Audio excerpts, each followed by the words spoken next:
One of the things that really resonates with me is that Julie talks about the importance of understanding systems and interdependence, and that made me make a connection to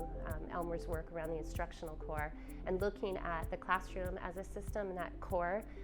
being the critical attributes, the student, the teacher, the curriculum, and in the center the task, and helping educators understand that if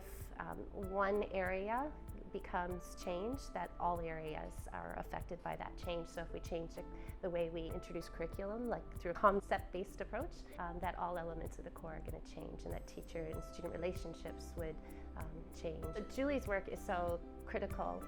and pivotal when we think about the change process. And I mean, we're asking people to change what they do, and that's not easy. And so to me, it's very much rooted in this notion of togetherness and coming together to learn as a community, and that notion of collective efficacy, that when we combine our expertise, our talents, our experiences, that we're stronger together.